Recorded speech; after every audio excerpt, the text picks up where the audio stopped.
Okay guys, another day, another luto. Serye na naman tayo. Kahit maulan, ipupush natin na paggawa ng Xiaolongbang chocolate flavor. Ayan, nakahanap ako ng glutinous rice flour. Dito malapit sa amin, kahit may ulan, dire-diretso pa rin silang gumagawa dyan ng daan namin.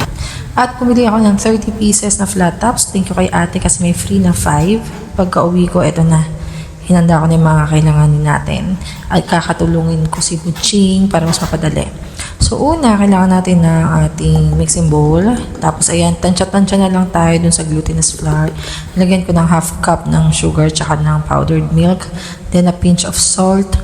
At yung pagtansya ng tubig, yun ang pinaka-importante. Pero syempre, haluin nyo na muna para mag-bonding sila dyan all together. Yan, sa tubig, tansya-tansya na lang.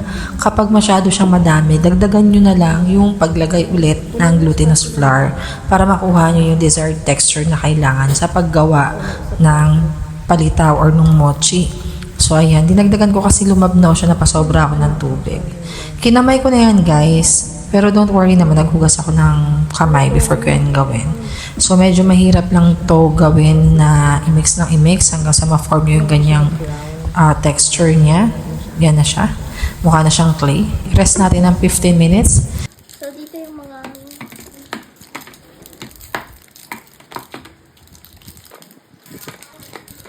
Diba?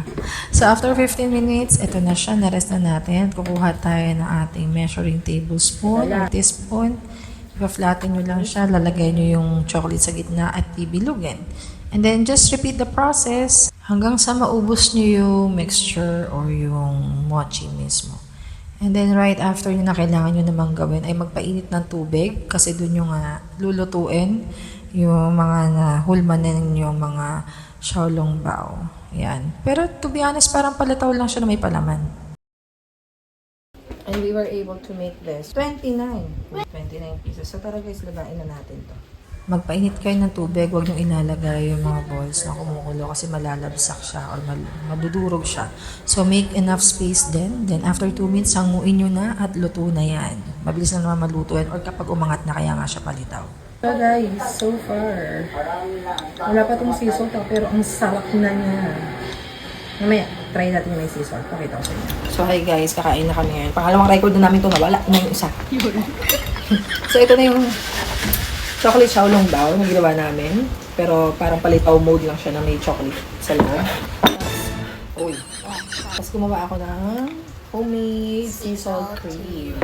Masawsawa. Yeah. So si mami muna.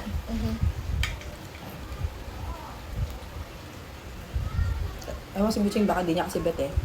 Let's eat!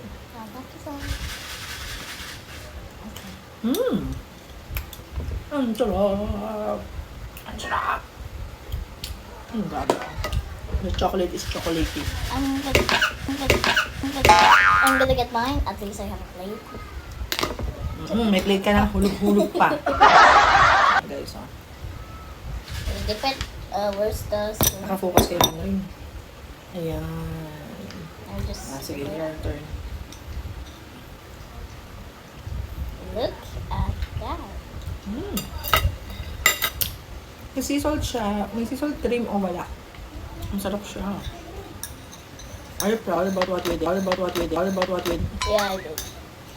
Kaya nakakakain. Puro-hulog eh. How will you rate it? 8.5. 8.5. Mataas na rin. Ako, 10 over 10. Kasi masarap siya, mura na. At saka, made with love. Hindi ko Ginawa bet- namin ni Butcheng. Hindi ko bet yung yung outside. Kasi chewy. Kasi ganun nga, di ba, texture ng palitaw. Sige na. Bye-bye! You can do this, guys, at home. Post ko yung recipe. Bye-bye! Bye.